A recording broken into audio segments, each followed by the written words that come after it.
خاف من جرة الحابد، خاف من جرة الحابد. عبرت الشط على مودك وخليتك على راسي،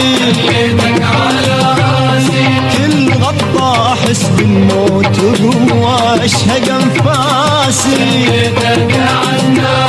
كل هذا وقلت امرك احلى من العسل مرك، كل هذا وقلت امرك